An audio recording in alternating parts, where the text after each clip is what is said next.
Good evening, everyone. Thank you for joining us into this seminar looking at the question whether we need the AI developed rights. Welcome to the folks in the room and to our colleagues joining us all over the world. Good evening. We have a hybrid seminar and we try our best to make this interactive with the audience as well as those joining us online. My name is Fola Adeleke. I'm the Executive Director of Global Center on AI Governance and an Associate Professor at the University in South Africa. And I'm joined today to have this important conversation. First speaker I'd like to introduce is Professor Bob Shani. He's the Shilota Faculty Chair in International Law and former Dean of the Law Faculty at the University of Jerusalem. He also serves as a senior research fellow at the National Policy Institute, as well as he being a visiting professor in the Center for Transnational Legal Studies. He is an inaugural Accelerator Fellow at the Ethics in AI Institute in Oxford. And this project on whether we need a new area of rights has essentially been conceptualized under the Accelerator Fellowship. And joining me in today's conversation is Professor Emma Rostan-Bloom, who is a philosopher of science and technology. She is the chairperson of the UNESCO World Commission on the Ethics of Scientific Knowledge and Technology. She is an expert advisory board member for the Global Commission on Responsible AI Management of Men. And she also heads of many institutions within various institutions. But one of our many roles is that she is a co-chair with me in the working group for the development of South Africa's national strategy, and co-chair the trust and regulation workshop. And then our third speaker today is Professor Jake Efodi. He's an assistant professor of technology law and AI at the Lincoln Alexander School of Law at Toronto Metropolitan University. Professor Fodu has published widely in this area, and his focus area includes Nigeria, South Africa, and Kenya, and it looks at the intersection of AI in human rights. It's currently researching the legitimization of AI across sub-Saharan Africa. And he has served on many African bodies. Welcome, Professor Ebola, as well.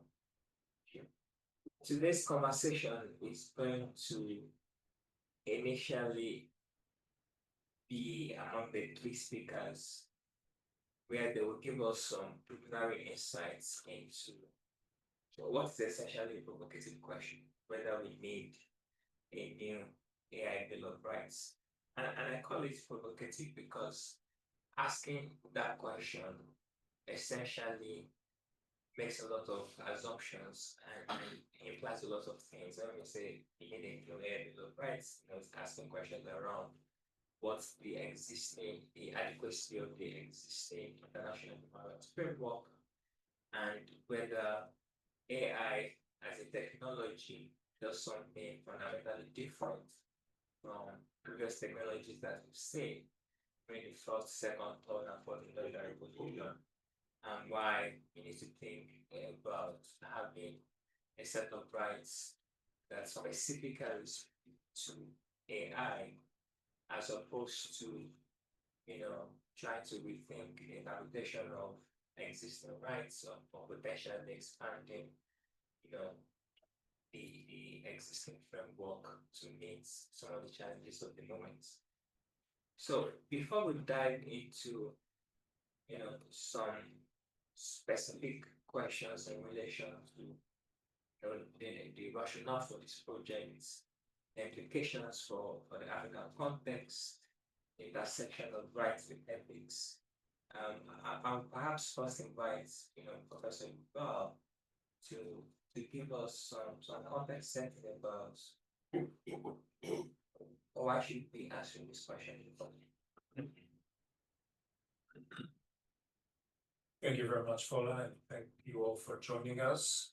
Also, thanks to our host here at Pretoria University Center for Rights. So the question is, do we need new human rights, or do we need to think, revisit our existing corpus of human rights norms and institutions to deal with the challenges that are brought about by the use of AI technology?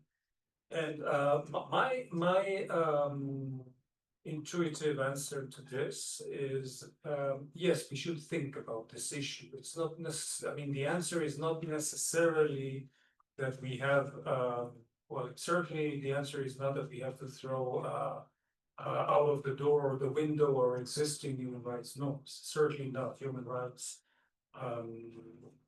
many aspects of human rights, many parts of human rights norms and institutions have a very important and valuable role to play in the context of addressing the impacts, both positive and negative, of AI technology. But the reason why we need to ask ourselves this question is that this is, as all of us know, this is a highly disruptive technology. It's a technology that not only changes many economic patterns and many other aspects of our day-to-day lives, it also changes very dramatically power relations within society, empowering certain groups and institutions and individuals at the expense of others in ways that create very significant power gaps. And we have to remember that human rights as a notion was partly a reaction to excessive or arbitrary power. We have to ask ourselves, are we seeing new structures of power that require a different set of responses?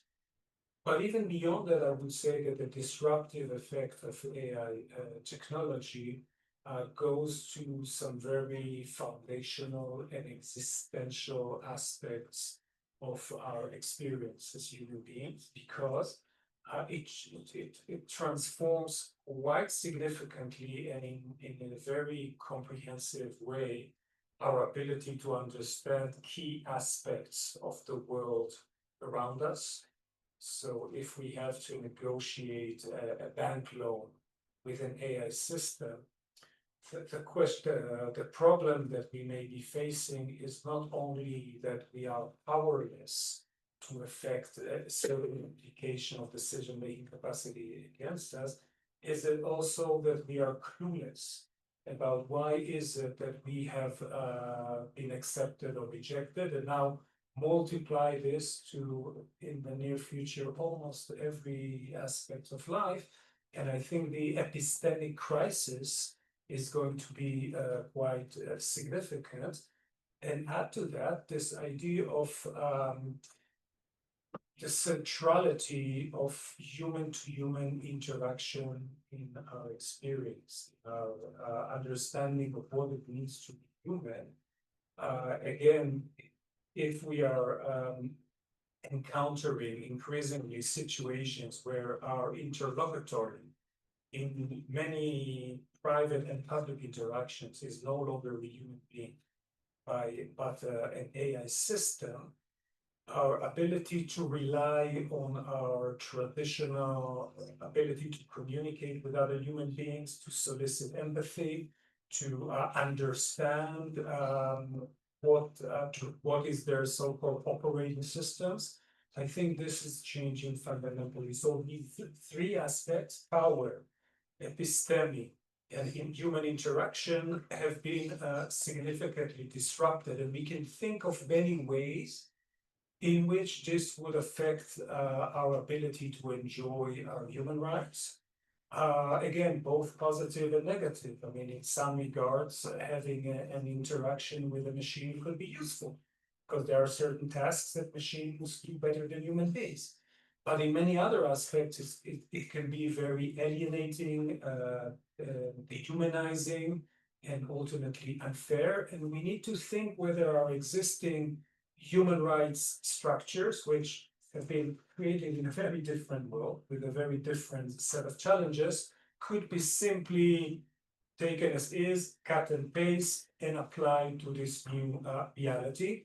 Our experience in law and technology more broadly is that we need to react to dramatic technological changes by introducing new laws. We see this in regulation, we see this in criminal law, we see this in commercial law, and on its face, there is no reason to believe that in human rights law this would be the case. Having said that, and I'll now try to conclude my introductory remarks, it is also important not to throw the baby with the bathtub water, in the sense that many of the problems that we are thinking about and we are problematizing in human rights notions could be addressed to some extent by existing human rights norms if they are reinterpreted in ways which are dynamic and creative and at the same time principled.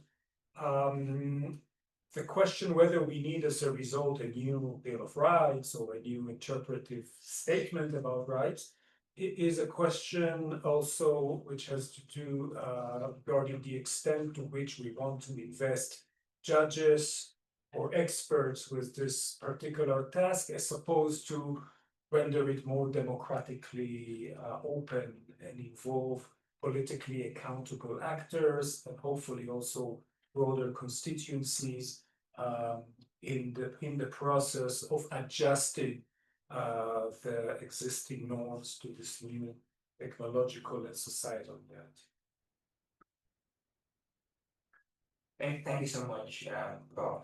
So we've got, three helpful conceptual issues that you've raised: power, epistemic, and humanitarian action, which essentially then necessitates this conversation.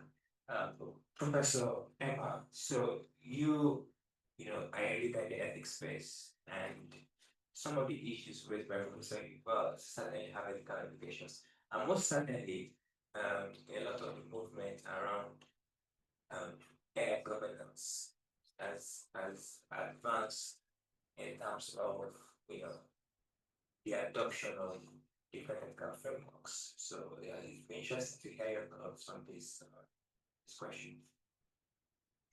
Thank you. I want to start by making a few disclaimers about how AI ethics relates to international human rights laws. I think the rhetoric around AI ethics and human rights is sometimes used by big tech companies to dilute the concerns that are raised either from the ethics or the human rights space. So I really think it is time that we, it's necessary that we understand how the two augment each other, that they're not in competition. I remember when we worked on the UNESCO recommendation on the ethics of AI, how in the negotiations, how often, there was this, kind of a challenge that, what are we doing with this? It's not needed. We have international human rights law. And so I'll give you my point of view and you can decide to agree or not and take me on in question time, please. And I'm very cognizant of Jake sitting here because of some of the comments that he's made already today about ethics. So luckily there's one person between us. So firstly, AI ethics is not in competition with international human rights law. It would be ridiculous. It is also not an obstacle to realizing international human rights law. But it's also not the case that human rights law on its own is enough, and that ethics as soft law has nothing to add to protecting against potential harm from AI technology. Because AI ethics flags potential human rights violations, so it in fact enables human rights law, and it helps unpack potential harm from human rights violations, and in that sense will answer questions about how do we build resilient societies, how do we ensure not only how can we mitigate harm, but also how do we ensure that we do not have future harm? So for me, this is a really main function of AI ethics, and I want to say quite a few things about it. But before I get there, another really important point, at least to me, is that I don't think AI ethics is a normative ethics. I think a lot of problems come from viewing it in that way because it also opens up not other parts of the rhetoric from big tech, which is, ethics is subjective. Um, it can't help anybody. My values are not your values, and we look past each other.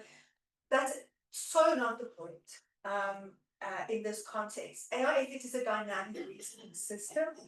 It's an applied ethics first and foremost. It's about how to address concerns about harm, how to decide what kind of societies we need to build so that we can flourish with AI technology. And it's also there to help us take decisions in the case of trade-offs and ethical dilemmas. And you have to understand that with AI technology being as pervasive as it is, in all the different sectors, whether it's healthcare, education, law, agriculture, food security, doesn't matter, climate mitigation, AI has a role to play, space exploration. It's everywhere. And it's converging with many different technologies, neurotechnology, quantum computing, etc. So what we have to take into consideration is that we will have different trade-offs and different dilemmas in the different sectors. And so in terms of the different uh, uh, decisions that we make will also depend on the region in which we find ourselves. And this is also really important. So there is contextuality to AI ethics. There should be contextuality to AI ethics. That's why we need AI ethics. If we want to have one size fits all, if we say we want to roll out AI technology the same way across the world, that will be really irresponsible and completely against any kind of push towards responsible governance. So I don't know if this. Can I also make a opening remark also on the bill? So I just want to say, if if you were to ask me to think about whether we need an AI Bill of Rights, I must say I was really impressed with the US blueprint that came into being and is now out of existence again. But it is really that was something that really made me sit up very much.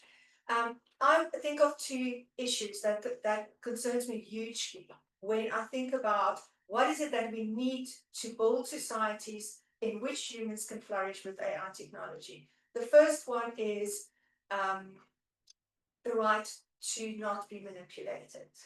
So the right to what I call mental integrity, and one colleague refers to as the right to cognitive liberty. So this is to some extent for me, you can recast it in Isaiah Berlin's terms. It is the right to positive liberty. It's the right to deliberation, to take decisions authentically about your life and understanding the reasons why you took the decisions that you took.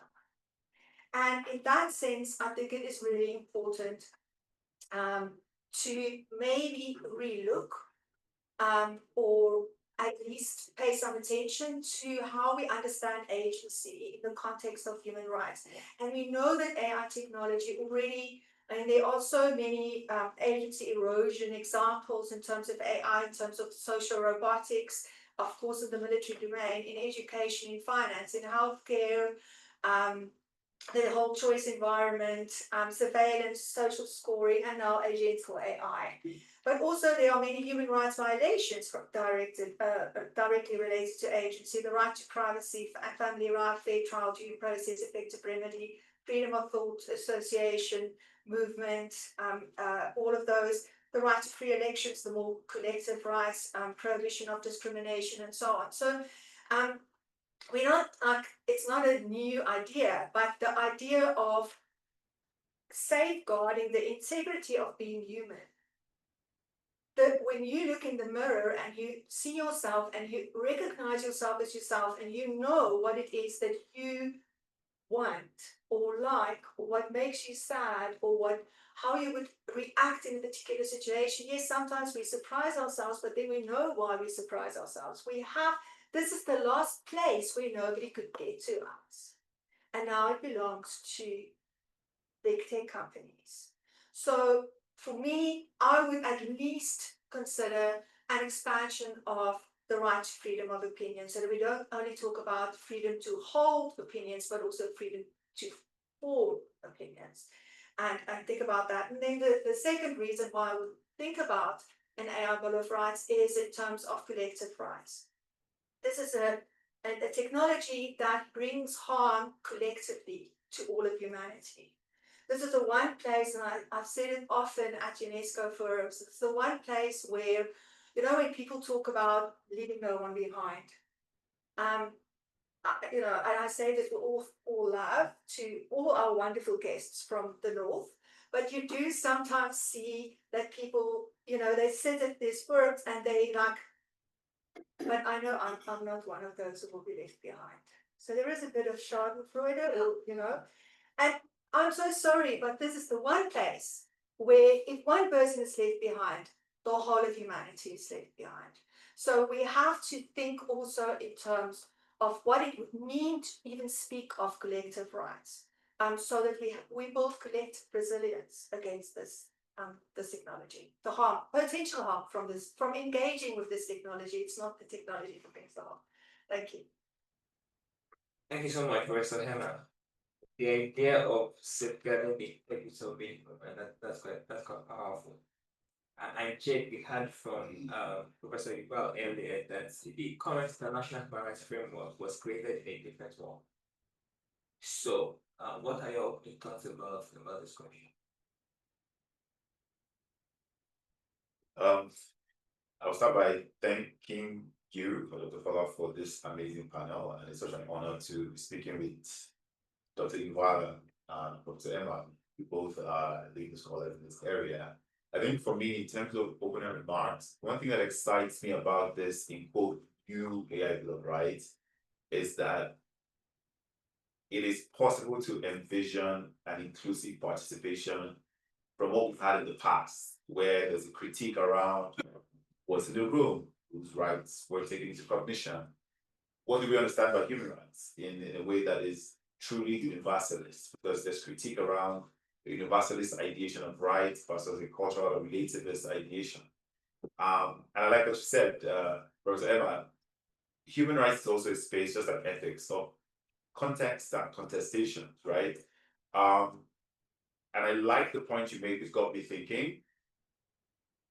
Sometimes big tech companies would rely on ethics and say, well, let's go with that because it's not law. And sometimes they will ignore ethics and go with law and say, well, we follow the law. So I think it's important. My grouse is when there's a misinterpretation of ethics, where ethics has become language du jour. This problem of ethics washing and ethics shopping, we have about 180 ethical frameworks around AI today, but how many have normative sort of power? And I think this new AI Bill of Rights comes with two things. It comes with some normative legitimacy or practical safeguards for how we can develop, design, or deploy AI systems. But it's also not immune to some of the things we need to think about, because within what we live in today, human rights as a language is also used to stifle the human rights that we want to protect. So when states perpetrate algorithmic surveillance, they also say, well, it's for the protection of public order and public security. So harm now is about perspective, right? I have a freedom to say what I want to say and publish what I want to publish online with a pseudonym or a faceless picture. Meanwhile, that could be perpetuating harms in a way that we really can't regulate, so to speak. So human rights has become this salad bowl where there's everything in there, and we need it to be a palatable diet. It's not everything you throw into a salad. Sometimes I get angry when people just everything, there's a salad for everything. No, salad should be vegetables, so to speak, or maybe not. But we can't just allow this framing to accommodate everything, including things that are sort of antithetical to the construction of human rights. But I do believe that this conversation drives us back to a vexatious question about where did this origin of human rights come from, and is there something we can do about re-originating that ideation? To clarify maybe what we mean by human rights today, but also maybe to expand on an interpretative mode, because in 1948 and 1966, they were not dealing with AI systems. So now maybe it's an opportunity to say, hey, not only do we know that we have nanotechnology, quantum computing, biotechnology, 3D printing, robotics, and 25 other things that will come in the future, how do we construct norms that will be accommodative of those things? Or how do we construct norms that will allow us to come back, to redesign and keep building up as we go? I didn't think we thought about it before. So I think this is why I'm quite excited about this. I'm also, I think it's the last thing I'll say. Human rights historically has never been so sweet and delicious. Like right now, we're just jumping to we need human rights, we need human rights. Like human rights has always been the difficult fruits to pluck. It's always been really hard to get states to comply. I mean, look at the UN Guiding Principles on Basic Human Rights, how it was fought from the UN to every state in question. So I'm always suspicious when human rights is like the delicacy being served. It's tight and it's contestatious and it's very hard to be palatable. But it's important because we're dealing with very critical things that affect not only our human existence, but also, like you said, affect our ability to even think originally, right? We're struggling for what is humanity and what is not, what is expression, what is sentience, and what is not. So I'm excited about this conversation. I'm excited that it's happening here, South Africa. I'm excited it's happening with diversity in the room, and I'm excited that it's happening with some level of criticality that we did not have before. Thank you very much, Jake. And I forgot to tell our audience online that yes, this conversation is happening in South Africa. We're being hosted by the Center for Human Rights at the University of Pretoria, and we're grateful to the center for hosting us. But I think I'll come straight back to you, Jake, and potentially push back a little on this idea that human rights is certainly receiving this dominant favorable attention. I get the opposite impression.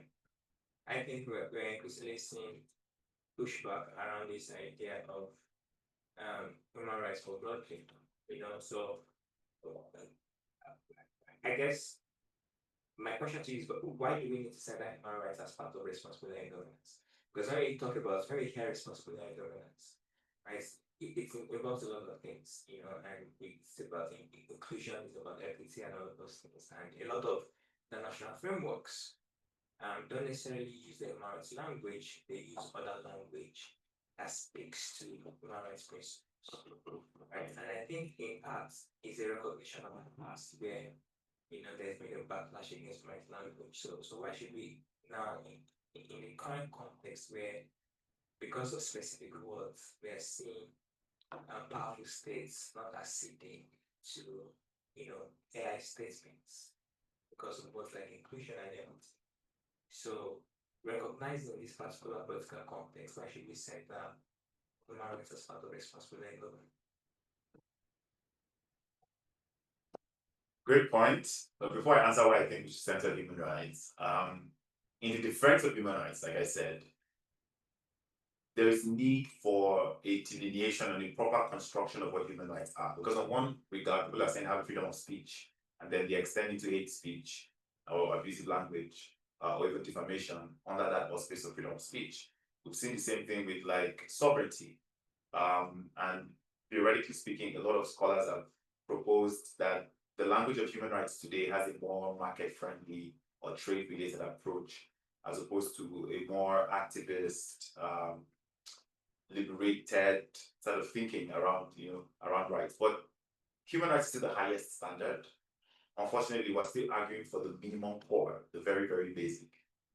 It is foolhardy to use any other language outside human rights for three reasons. One is we already have language that surrounds responsible AI frameworks.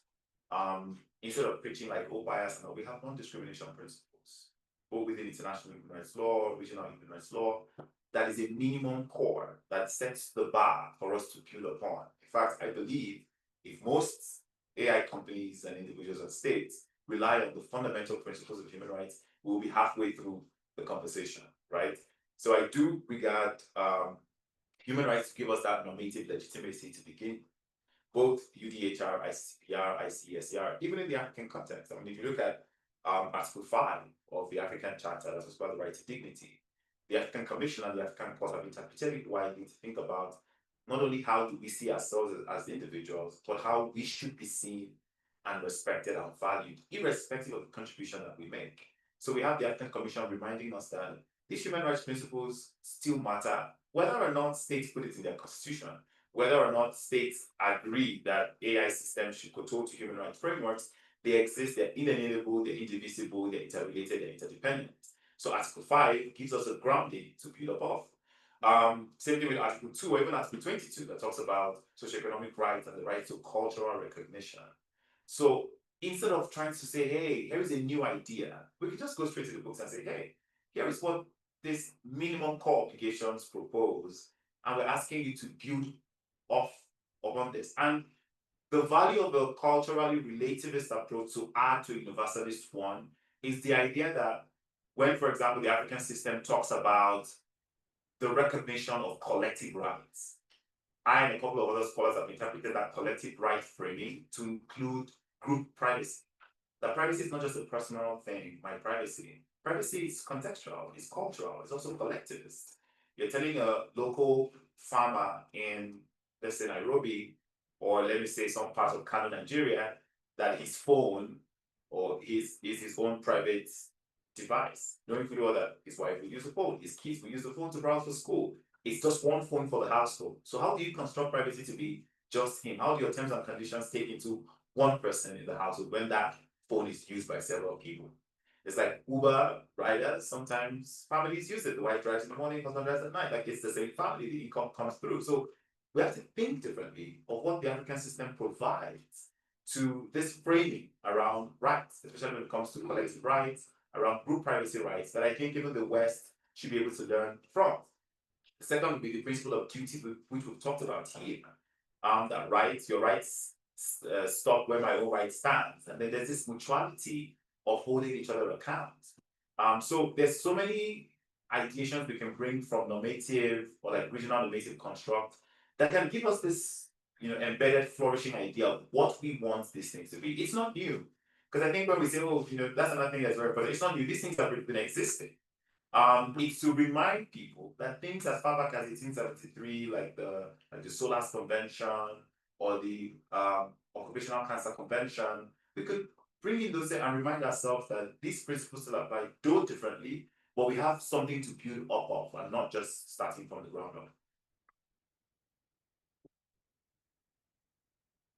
Thank you very much. And coming back to you, Professor Iqbal, so, when you set the context for us, you said, well, existing human rights law already gives us quite a strong foundation. But we know that in reality, the enforcement of these existing frameworks is very weak. So a question I have for you is in relation to, enforcement, and whether we need to rethink institutions differently. If so, what kind of institutional reforms do we need to be thinking about if we were to, implement this idea of human rights? Well, thank you. So, before answering, maybe I will quickly just say, I think we do have a strong sense that, and we also have UN statements reflecting this strong sense that development and dissemination and use of AI systems should be human-centric.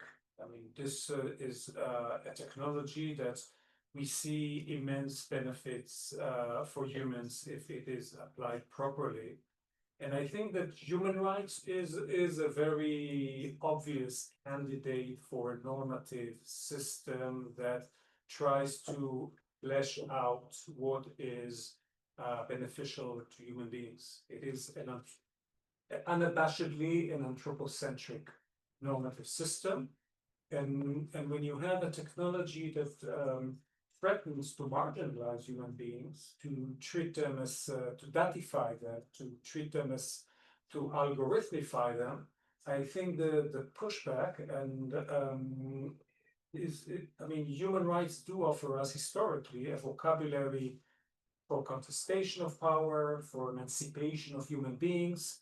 And it would be somewhat silly not to utilize this potentially powerful vocabulary that we have developed over centuries, not only in international context, but in many domestic contexts. So I think a very strong argument should be not why human rights, it should be why not human rights, right? Although, of course, ethics is very important as well, and you can think of other legal and non-legal ways to improve and enhance human well-being individually and collectively. So human rights is part of the answer. It's certainly not the only answer. It's not the beginning and end of everything. But you are right in noting that human rights, we should also not oversell what human rights can actually deliver. Human rights is a legal system, is a normative system, also a moral and political set of notions that because it is almost from the get-go, it is a vocabulary that contests power. This is one of its main features. It is not surprising that power around the world is not too keen on being contested. And therefore, the life of human rights law, but also of human rights as a moral and political system, has always been the life of struggle, a life of an attempt to change, to improve upon reality, and to deal with very strong and powerful forces that push reality in the opposite direction. And this is why we see this, that it is often under-enforced, under-respected. But even the point made by Jake, I mean, this is, you could say, a genetic flow in human rights, or maybe an inevitable genetic flow that they are relative in nature. So it is almost never that you can just advocate your right and that would be the end of the discussion. It will be often one right vis-a-vis the rights of another, or even a right versus a general public good. And of course, it is this space that rights are relative, is often exploited and abused by bad faith actors who are using this more nuanced, context-dependent, relative aspects of human rights in order to deny their implementation. And that is why institutions are very important. And when we are thinking about human rights institutions, we shouldn't just be thinking about the UN. The UN has a role to play. I mean, I've said this before today in our previous discussions. I've worked in that system for a good number of years and seem to appreciate its many virtues, but also to accept its many shortcomings. But it is also, I mean, what you see at the regional level is very important, and what you see at the domestic level, and what you see at the informal level. So we really should be thinking of human rights as a one-stop shop, where you have a problem, you go to the UN, and then this is really the litmus test of whether it is effective or not. It's really a process by which you often have to try in parallel to seize different avenues, and often these avenues, I mean, in a positive scenario, the different avenues reinforce one another and support one another. But we know that in the real world, this is not always the case. I think one of the institutional problems, and maybe we can say a few words about this later, one of the serious institutional problems that we have ab initio from the very start here in this domain is that a lot of the power is concentrated in this specific context, not in the hands of governments, over which we have developed over years some soft and hard tools to hold them into account through domestic constitutional law, through international law, through international courts, agencies, civil society groups that are quite effective sometimes in campaigning against the states. But here we have companies, we have private individuals, we have private entities that amass significant power and control critical features about the ways in which that technology meets our lives. And here, our institutions have been relatively weak because we know that in international human rights law context, the ability to enforce human rights on companies goes through the states and doesn't really apply directly. And this is the business and human rights framework that we have, which we know has been a very important idea, a very important development. But to the extent that we are critical of human rights as applied to states as being under-effective, we should multiply this concern when we are dealing with private entities over which we do not currently have strong systems, and we have seen states by and large being either unwilling or unable to regulate their activities, which brings us back to self-regulation, ethics, company ethics, which is a very thin straw to grasp upon. Thank you very much, Professor Iqbal. Professor Hammer, Professor Iqbal just spoke about the challenges of working at the multilateral level. And you worked at that level as well. You helped shape the UNESCO ethics recommendations, and you each aims to bridge these global north and global south perspectives. We'll be interested to hear, some of the lessons there, and also potentially this conversation that's already happening between you and Jake about the limits of using ethics to drive finding human rights protections in AI. Thank you, Paolo. I just have to say this. AI ethics is not the same as company ethics. It's not self-regulation. It's very far away from that. So I've already spoken a bit about limits, in terms of lessons learned. So I won't say anything more about, AI ethics being competition of human rights or whatever. Let me rather focus on the north-south aspect of the question. So the most difficult lessons all pertain to this discourse around shared values. So on the one hand, we fought really hard to have one of the values of the recommendation. There are 4 values.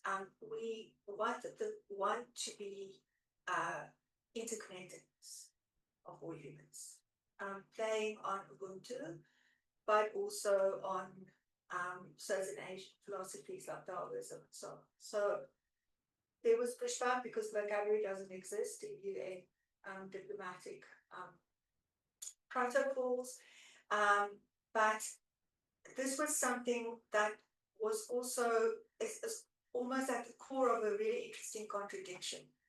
So on the one hand, if I say that AI ethics is not a normative ethics, it means that AI ethics is not supposed to determine the set of values that drive an instrument like the recommendation. That set of values has already underlies international humanitarian rules, and those values are what we call as philosophers intrinsic values. Those are values that exist not as a means to an end, but that are valuable on their own. So honesty, integrity, courage, resilience, fairness, justice, and so on. But where AI ethics comes in, and this is something that we really realize in a very hard way, is when we try to translate the principles, the ethical principles, to policy actions. So the minute that you want to start talking about implementation, now you're at the practical level, now you're in the context, now you are in South Africa or in Kenya, or you're in the United States, or you're in Saudi Arabia, or in Japan. And these contexts differ. And at that level, cultural values play a role. The practical situation plays a role, and this is why we came up with the idea of the readiness assessment methodologies that determines the readiness of a nation or of a government to not just AI, but AI ethics readiness, And it's like a dynamic status because it can change. Obviously, in times of war, your status, you will not be so ready to do certain things that you are in other ways. So it ranges over quite a few dimensions: infrastructural, educational, and others. So this is the first concretization, understanding. But then also, what also plays into this is how are you going to explain to ordinary people in the street and to governments that they have to implement certain decisions that they do not have a part in framing? Why would people adhere to policies, ethics policies, that they feel they have no hand in setting up? If they can't recognize themselves in the language, why should they even take note? And this is for me also a really important role of AI ethics. This role of using culture as a calculus of values. Understanding, for instance, if you take privacy, and I build on what Jake has said, if you think in terms of, individualist ethics systems like we get in the West, privacy is an individual issue. Okay, it's about me and what I do in my life. But if you think in terms of collectivist approaches, then you also have to think in terms of your duty, in terms of your privacy. It's also your duty to protect your community. So if your privacy is in any way, on top of what Jade has said, if your privacy is in any way harmed, you are harming the community of which you're a part, whether it's your family, whether it's the broader community in which you find yourself. So for me, it is about finding ways to articulate to articulate the meaning behind the values. So it's not about solving this problem of ethics being subjective, and that's also it's a false problem that is also used by bad actors. So how do you solve this problem of relativism? I don't have to solve the problem of relativism. We need contextuality. It's not relativism, but we need also sensitivity, and we need the tools of ethical reasoning to also determine what would it take to get people to converse with each other in a context of epistemic justice, in a context where everybody is viewed as a credible contributor to knowledge and to policy making and to this technology. So for me, that was the most important lesson, is to try and find ways to move between or among different layers of ethical values, and to focus on the reasoning and to focus on the articulation of values in different contexts. Thank you. Okay, thank you, Professor Emma. And just to, keep the conversation that already started going. So you've spoken about, using culture as a calculus of values. And you've got these deeper ethical principles, right, within the South African context, Ubuntu, for example, and that, essentially form the foundation of existing rights, like the right to dignity, for example, and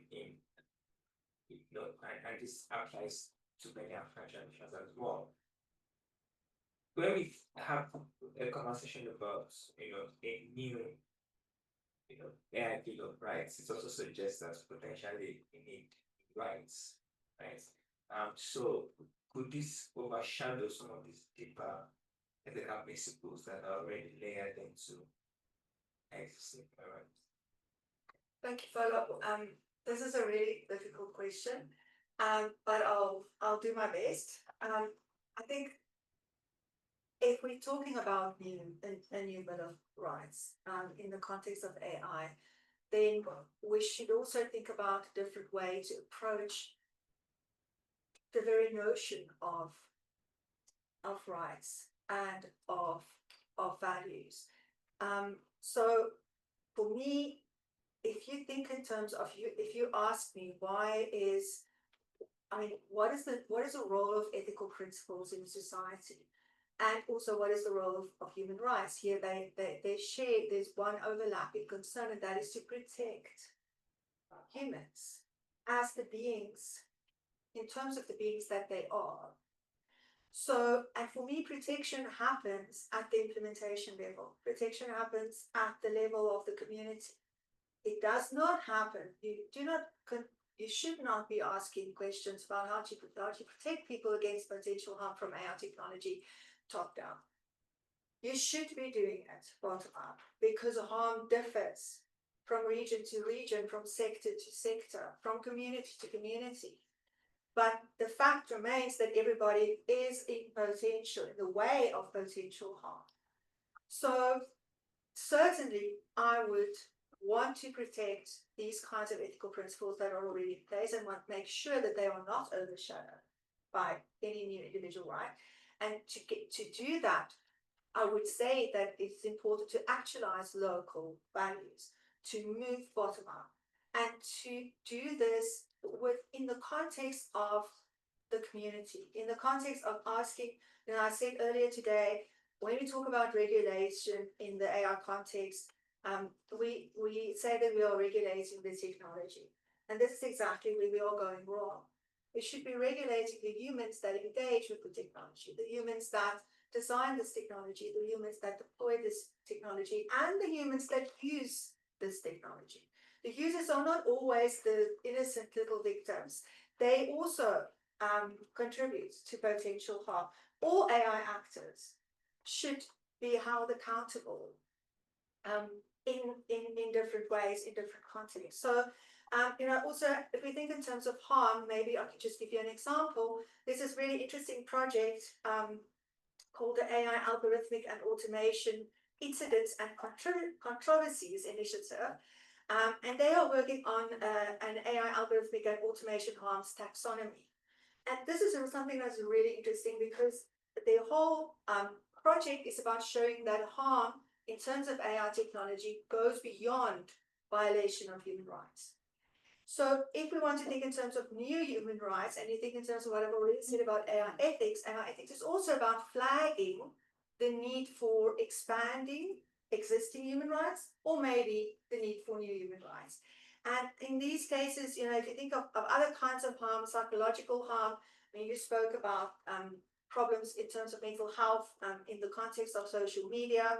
But there's also, if you think in terms of business and financial, this sector, loss of competition and opportunity, social and cultural sector, there's, we think a lot about plagiarism and integrity issues, but there's cultural dispossession, there's again mental health issues, loss of access to resources, loss of creativity, social inequality, political and economic harm, critical infrastructure damage, political instability, and then there's environmental harm. And it's not just the electricity, there's also the water, excessive water use now that we have in terms of large language models, but there's also ecology and biodiversity loss and different various facets of environmental harm that we should take into consideration. And if we work from this harm in various sectors, bottom up, and take into consideration which ethical principles already are in place in that community that is being harmed, and from there work upwards to try and figure out what kind of additional or expansion of existing human rights we should need. I think that's the way to go, and that's the way to protect values that are already in place, and that's also the way to be inclusive. So somebody said earlier, we will not, it won't really just help to, but now suddenly when we hear everybody's voices, or we should hear everybody's voices, now suddenly AI governance, global AI governance will be inclusive. It won't happen. Those of us who have been in those contexts, we know that just invite people and now in being inclusive. So you have to do it from the community upwards. That's the only way I can see. Thank you. Thank you, Professor Emma. So, Professor J, Emma just concluded about doing it from the community upwards. And you already started indicating that there are some unique African contexts about, you give examples about how, this idea of individual privacy does not necessarily apply in African context. But are there other unique African contexts that I should be thinking about, especially in relation to itself? African human rights frameworks, that's potentially, challenges or destroys the idea of an area, right? Great question. Before I talk about the unique African context that we contribute to the international right, I want to emphasize that Africa contributes systems. So if we look at natural language processing algorithms, significant algorithms to do way much better because of the context in which they develop. But even at that, if I go back to my field work doing my PhD, I've written about how African culture is helping cure that narrative that AI systems are so black box they can't be explainable. And so when I engage with farmers in Kenya who are using image recognition to demonstrate the health status of their cows, they show how their own local way of explainability does complement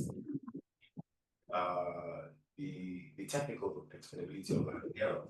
The same thing with Bureau de Change workers in Pretoria who are using the apps to predict what's currency will rise and fall based on contributing to their own cultural awareness and using that of the technical algorithm. Same thing applies to the miners here in South Africa who use AI systems to detect the health status of the mine and also the deposits therein. I say this to also say that beyond the technical contribution, there is also normative contribution that the African system does produce, and I can mention like 3 or 4. First is the grounding on our historical legacy. Very fully well that we don't live in a world that is just automatic the way it is. There's a reason why we are in this sort of divide between the global south and the global north. And so if you look at Article 21 that talks about the right of all people to fully dispose and enjoy the benefit thereof of the African Charter, I think that could be transposed into the benefit sharing of AI systems. The tools, the benefit from even the production of knowledge, because we see like intellectual property seems to just reward the person who registers without looking at the traditional knowledge, the contribution that other people make towards that. And I think it's important to recognize the criticality of decolonization. Stuff that Simisola has written about, Kevin Ewadoji also talks about that. Even Phil Borokoni talks about the gender dynamics of what we need to think about when it comes to AI systems. This critique does help improve the construction of this. The second would be about like data protection. So we see great protection laws in Nigeria, Kenya, South Africa.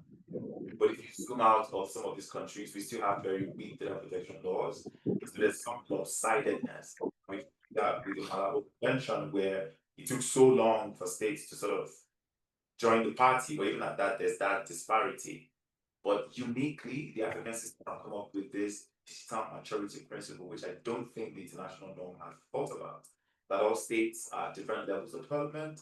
Africa, we understand that some states are in first, second, third, and fourth at the same time, but there are states who are still at the first industrial revolution. They are still struggling to find electricity, and there are states who are at the third. So that digital maturity understanding needs to expand. The third, which I've talked about, is about Iran value. We look at how the decided cases like the Elroy case and recognize that cultural integrity. But the last thing I'll also mention is still related to.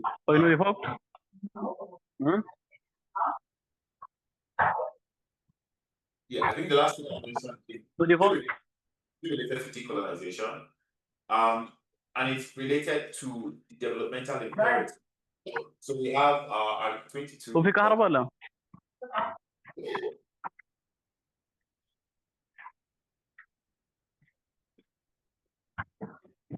نن شبشتين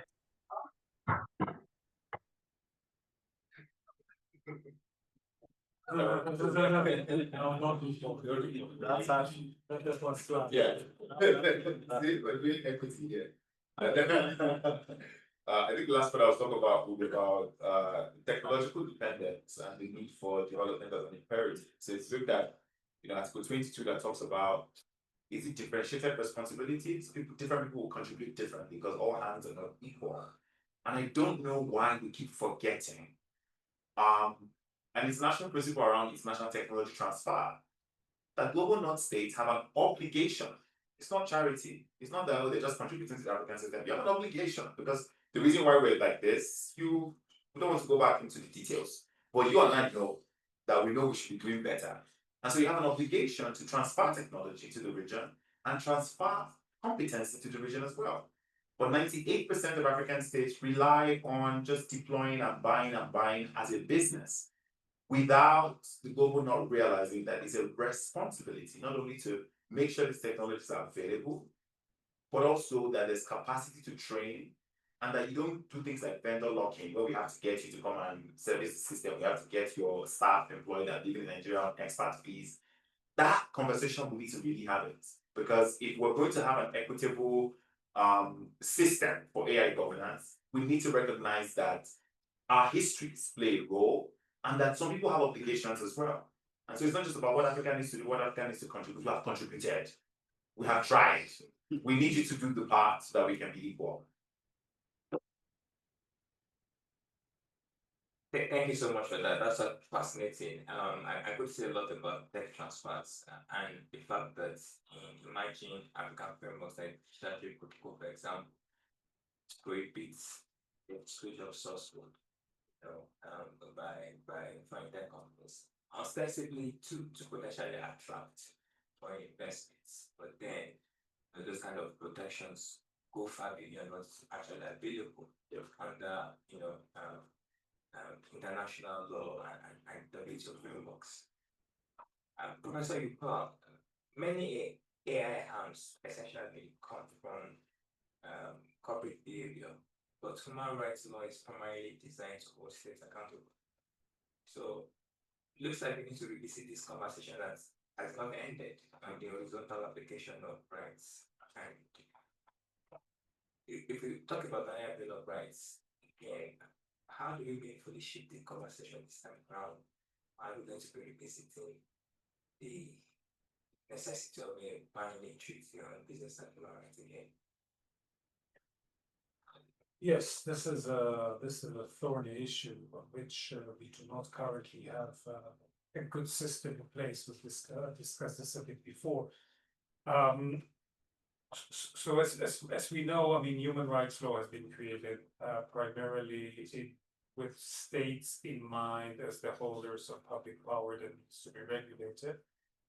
We know for many years that this is not this is true, but it's not the only truth, and that many human rights harms are related to business activity. And we also know that states have, and that traditional model by which states have positive obligations to regulate private businesses doesn't work well because of a variety of reasons, including size of the companies, but also the need to attract investment and therefore to look sideways when bad things happen. There are also corruption-related issues. So we know that this is a framework that doesn't work well. The business and human rights, the guiding principles from 2011, which is the centerpiece of the international reaction to this reality, which was it's already were formulated against the activities of some digital companies, but I think at that time they were mostly the drafters are mostly concerned with the extractive industry and some of the clothes industry. I mean, these were, I think, the more at that time more prominent models. I think they did try under the leadership of John Ruggie to introduce some a framework that would hold companies accountable. But as we know, that framework has been criticized as being too weak because it is not legally binding. I mean, the companies have a social responsibility. They have to meet social expectations that they would respect human rights. And one of the key aspects here, beyond the question of voluntariness and lack of enforceability and the limited scope of the obligations of companies, I think there was also a presumption of transferability of obligations from states to companies that is probably inappropriate and adds another layer of uncertainty and probably some loopholes through which companies can evade. And in a way, we do have here a certain opportunity to go back to some aspects of this formula and to at least when we are thinking of the process of adaptation that we need to undertake in order to render human rights more fit for purpose, in order to protect individuals from harms or from denial of benefits that can be accrued through access to AI technology. We can do it now when we are thinking not only about governments, but also about companies. So we could render the way we formulate standards in the sphere as standards that wouldn't have only governments as the target audience for regulation. And I think this is probably something that could be advanced. Add to that the notion that I think has been voiced by many in this discursive space, and that is that whereas with regard to the extractive industry, we saw companies as a disruptor and sometimes also a collaborator with government and therefore responsible for some of the harms that were mediated through governmental actors. Here, in some contexts, the table is reversed, and it's actually the companies that are taking the lead, and governments are taking the back seat. So within that policy space, we may be able to go beyond what we have seen in the traditional business and human rights, and opt for instruments that give legal effect to human rights responsibilities. We have seen something along these lines start to shape up in Europe in the context of the Digital Services Act, where we have seen an acknowledgement of the particular governance-like role of companies who are running social media platforms to effectively control our freedom of expression in ways that you could say are even more significant than the ways in which governments have been controlling that freedom in the past. And as a result, they could be held to higher standards of regulation that companies are in other spaces. We have also seen the European Union take a measure with regard to a specific set of companies under another instrument called the Digital Markets Act, where companies that have been designated as gatekeepers, as holding a critical level of control over important public goods in this space, also have heightened responsibility. And I think that this kind of thinking could help us maybe break the deadlock that we are seeing across the board with regard to business and human rights, and identify sets of companies that are too large, powerful, and critical to our well-being, and also sets of interactions that are significantly important to go beyond the normative floor that we currently have in the business and human rights world, and to apply heightened responsibilities that would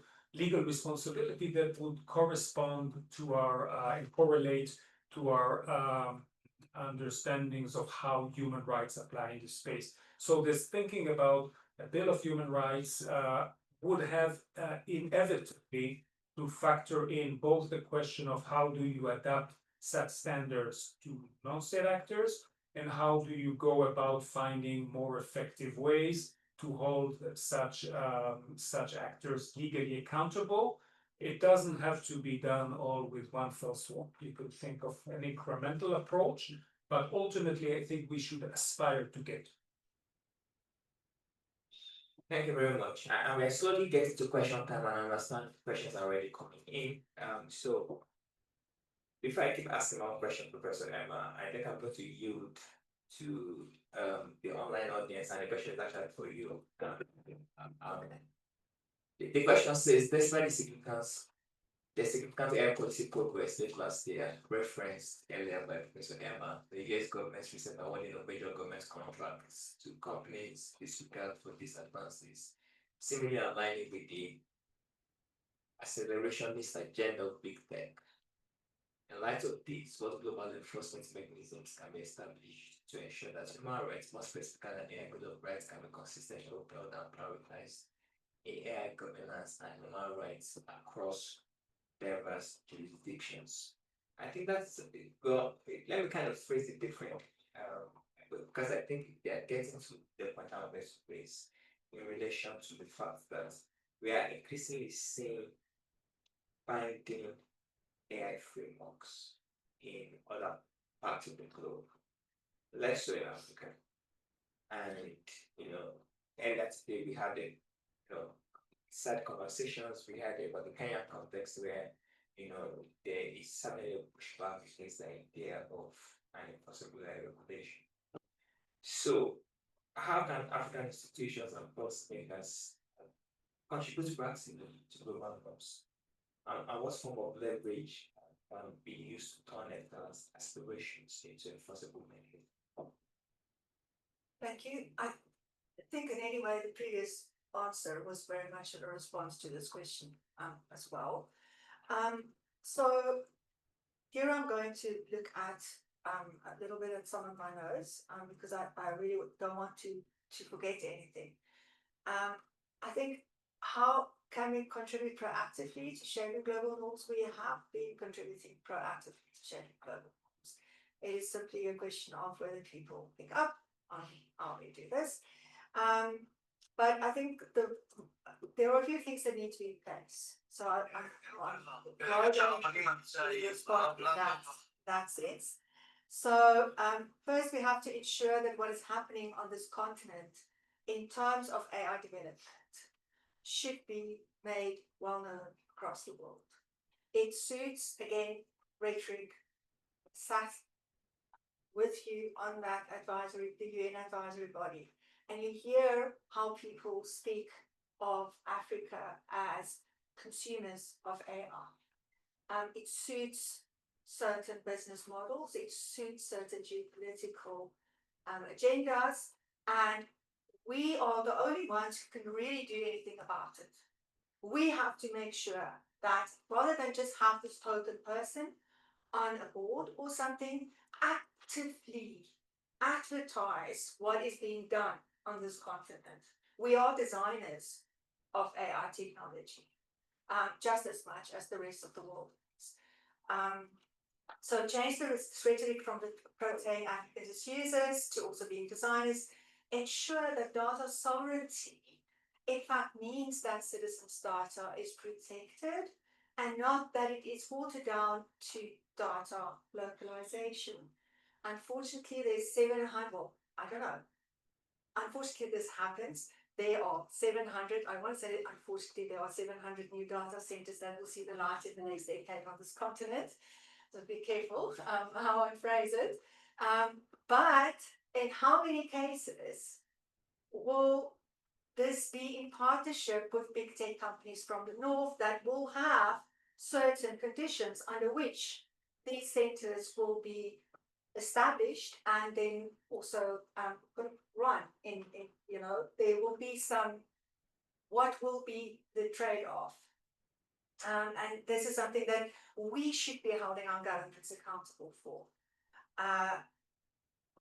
I'll say something about that in a minute. So we have to show that rethinking the AI business model can work. People should know what the AI business model is.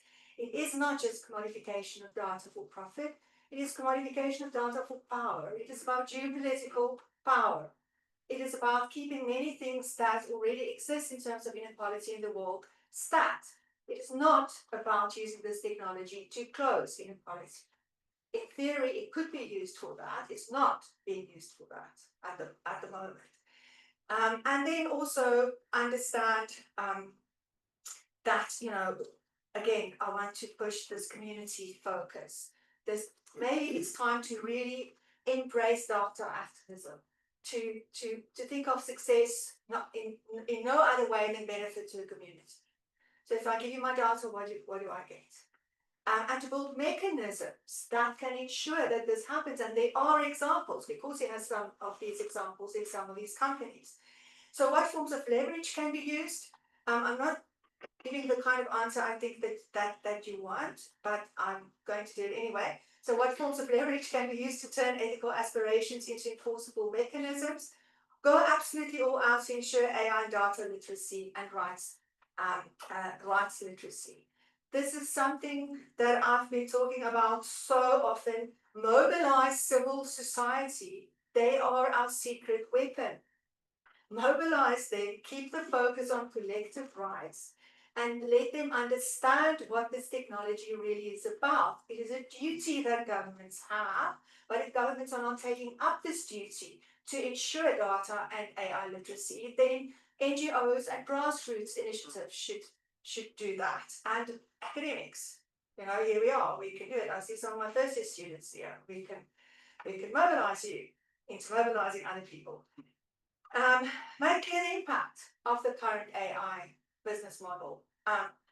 Don't pretend there's no such thing as data colonization, because it's alive and kicking. Explain to people what it is. Understand the power play behind it, and understand how it's amplified and enabled by the AI power paradox, which is what you all has just been talking about.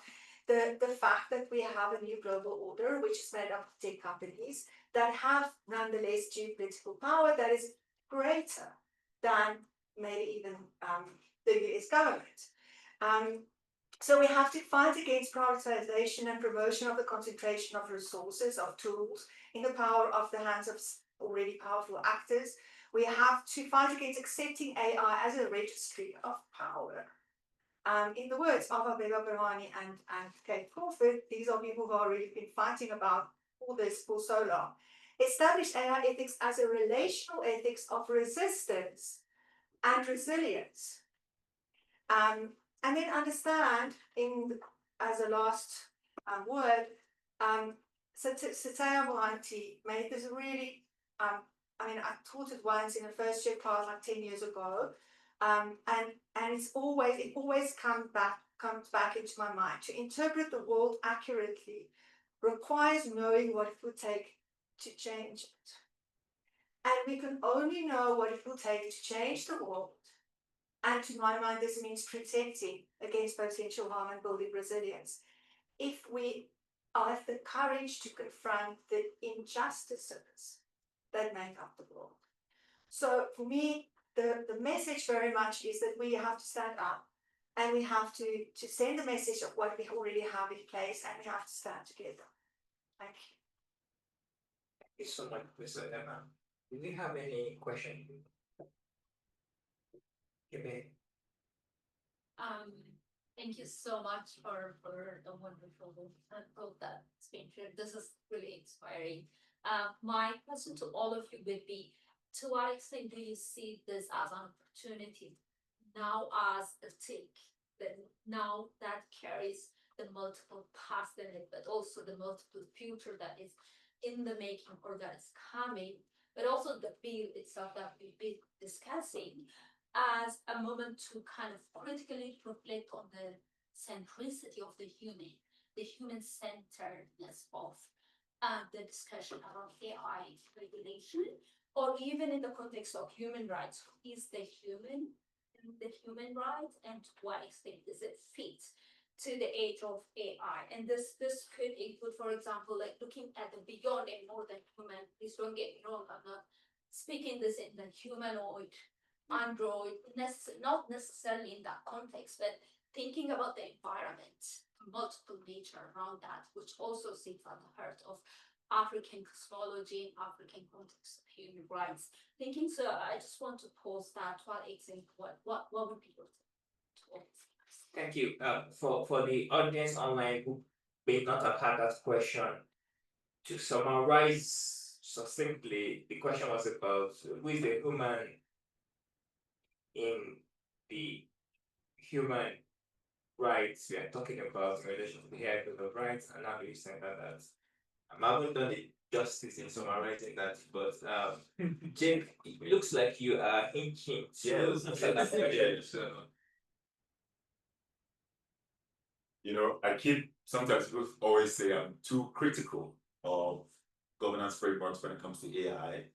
But this is one aspect that really does excite me, and I'll tell you why. I think in the last 120 years, as Africans, we have always had to be reactive, respond to slavery, respond to colonization, respond to imperialism. We're always responding. If you look at the preamble to the African Charter, we have not been able to create, given the opportunity to even just create something that is not a reaction to something being done to us. That's why I'm very passionate about like Afrofuturism. I don't want this conversation about AI to be something happened whereby somebody made something, and then Black people were affected somewhere, like, look at why we need this. We didn't need the Titanic for the solar framework to come to bear. So I'm passionate about the opportunity for we as Africans to be able to imagine what our future looks like with AI systems and other new technologies that is not a reaction to something. I'm also passionate about an inclusive framework. And I'm sometimes, like in my PhD research that focuses on the legitimization of AI in Africa, people are like, but there's not much happening there now. Why can't you go to? I'm like, that's exactly what we want. To just define what natural language processing looks like without having to translate from English to this. What does originality look like here? Even if it's small, even if it's a small model, even if it requires battery to charge it. But this is our own, that is not reactive, but it's productive and it's original. So I'm passionate about like, what does Afrofuturism look like? What does technology look like for us? When it's not adulterated or in a responsive, in a way that is trying to remedy something. That's why I'm very passionate about this. And I think the point I did not make about what do we contribute is also the creativity.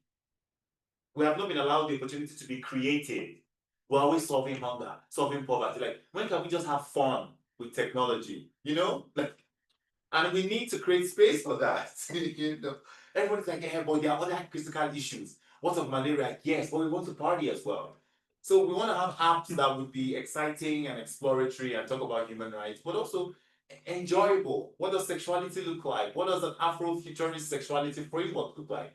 What does Afrofuturism look like with indigenous culture? Like, let's explore and enjoy whilst trying to solve something. I think our forefathers would be grateful for us. At least we had opportunities to enjoy, not just remedy and remedy and remedy. So I don't know if that answers your question, but that's my first question. That's what I would give you. Sorry. Thank you very much. I recognize that we're fast running out of time. I know that. Is there any question online? Let me check. None. Okay, Mohammed. Just gentlemen. This question for anyone can answer this question. But we have, and we spent the data speak about the human rights things. We need to adopt a new human rights convention. I or not, but also I still have a question.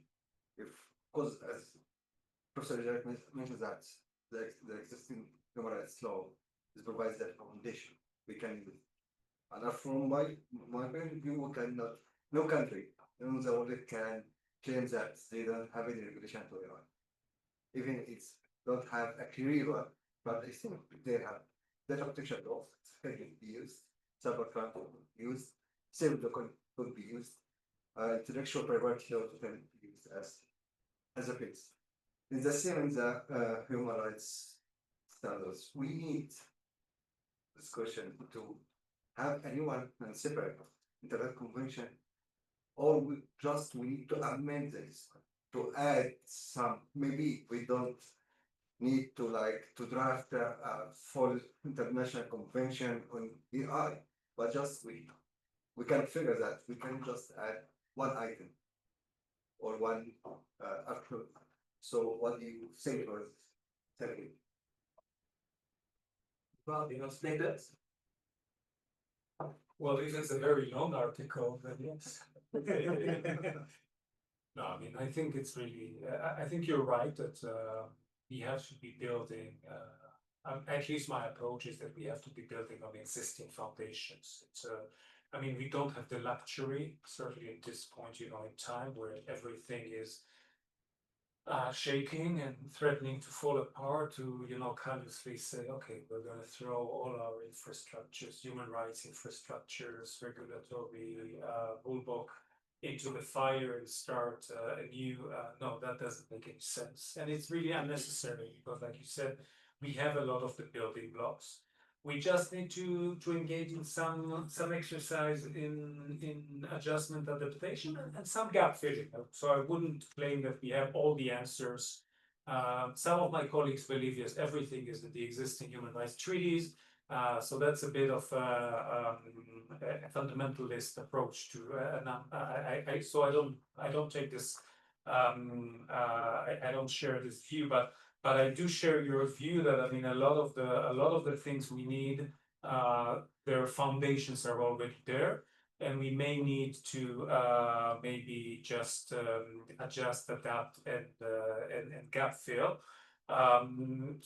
During the discussions we had today, someone talked about a protocol. This is how we normally dealt with these sort of issues in the human rights context, not by making brand new treaties, but sometimes having a protocol with 4 provisions. And I can see something like that being very suitable in our context as well. Thank you very much. We are right at time, but I will give an opportunity for our panelists to give a very quick parting shot. Professor Jake, we are parting shot on reconciling this so-called false dichotomy between advanced AI innovation and good fundamental rights. Professor Yuval, how do you foster international collaboration, between our global sub-states to influence the global discourse on AI development rights, and Professor Emma, your party short about what it would take to potentially achieve this kind of idea. I can go for check to. I'll keep it short and simple. I think there is a false notion that innovation is antithetical to regulation. I think regulation can help innovators know where to go and how to go, and not leave them in the sense of like, oh, they don't even know what to do. Regulation can be a pathway towards responsible innovation. And 3 things I would say is we need to embed human rights by design. It is possible with where AI is right now to encode human rights into its framework. It's not just interpretative, but it can be encoded mathematically speaking. Second is we need to think about adaptive regulatory models. So we have the AD data policy framework of 2022, and it recommends this a more context-specific and layered approach to dealing with data. And I think we can embody that.